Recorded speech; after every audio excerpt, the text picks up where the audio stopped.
హైదరాబాద్లో చెరువులు ప్రభుత్వ స్థలాలను ఆక్రమించిన వాళ్లకు హైడ్రా కంటి మీద కొనుకు లేకుండా చేస్తుంది. కట్టింది ఎంత బడా బాబు అయినా సరే వదిలిపెట్టడం లేదు. ఎన్ కన్వెన్షన్ నుంచి మొదలు పెడితే ఓవైసీ కాలేజ్ వరకు ఎవరిని వదిలిపెట్టేది లేదు అంటూ కూడా హైడ్రా చైర్మన్ రంగనాథ్ చెబుతూ వస్తున్నారు. ఇక హైదరాబాద్ పరిధిలో చెరువులను ఆక్రమించి అక్రమ నిర్మాణాలు చేపట్టిన వారిపై ఉక్కుపాదం హైడ్రా మోపుతుంది. చెరువులపై నిర్మించిన అక్రమ కట్టడాలను కూల్చివేస్తుంది కూడా. దీనిపై రేవంత్ రెడ్డి కూడా అక్రమ నిర్మాణాలు చేపట్టినది ఎంతటి వారినైనా వదిలిపెట్టేది లేదని తెగేసి చెబుతున్నారు. దీంతో హైడ్రాకి మరింత ఊపినిచ్చినట్లు అయింది. చెరువులను కబ్జా చేసి అక్రమ నిర్మాణాలు చేపట్టిన వారిని వరుసగా నోటీసులు పంపించి కూల్చివేతలు చేపడుతుంది.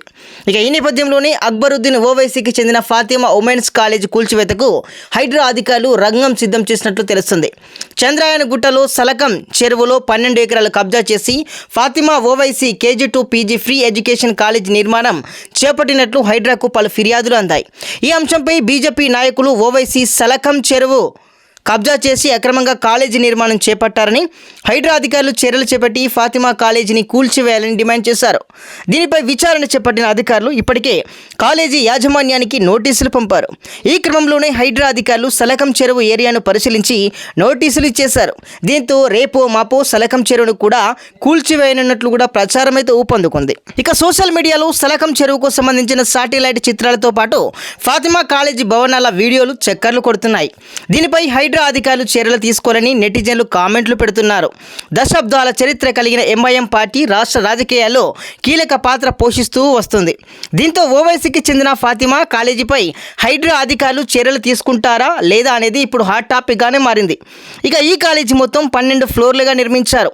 అయితే ప్రస్తుతం హైడ్రా దగ్గర 7 ఫ్లోర్ల వరకు మాత్రమే కూల్చే ఎక్విప్మెంట్ ఉంది. దీంతో కొత్త ఎక్విప్మెంట్ కోసం అధికారులు ఎదురు చూస్తున్నారు. ఎక్విప్మెంట్ రాగానే రంగంలోకి దిగుతారని టాక్ అయితే వినిపిస్తుంది. ఇక ఓవైసీ కాలేజీతో పాటు పల్లా రాజేశ్వరరెడ్డి, మల్లారెడ్డి, కేటీఆర్ల ఫామ్ హౌస్లకు సంబంధించి కాలేజీలో హైడ్రా టార్గెట్ అయితే చేసింది.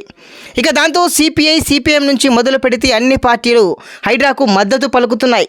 ఇక ఓవైసీ కాలేజ్ కూల్చాలని ఏకంగా రాజాసింగ్, రేవంత్ రెడ్డి వెనుక నిలబడ్డారు. అంతేనా, రఘునందన్ రావు, కిషన్ రెడ్డి, బండి సంజయ్ ఇలా బీజేపీలో టాప్ లీడర్లు అంతా రేవంత్ రెడ్డికే సపోర్ట్ చేస్తున్నారు.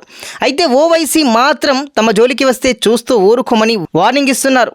ఇలాంటి టైంలో ఓవైసీ కాలేజీ జోలికి రేవంత్ వెళ్తారనేది ఒక క్వశ్చన్ మార్క్ అయితే కనబడుతోంది. వెళ్తే తర్వాత జరిగే పరిణామాలు ఏంటి అనేది కూడా ఇంకో ప్రశ్న అయితే మెలుగుతుంది. ఇక ఓవైసీని మాజీ సీఎం కిరణ్ కుమార్ రెడ్డి తప్ప ఎవరు టచ్ చేయలేకపోయారు కూడా. మరి రేవంత్ రెడ్డి ఏం చేస్తాడో చూస్తూ ఉండాల్సిందే.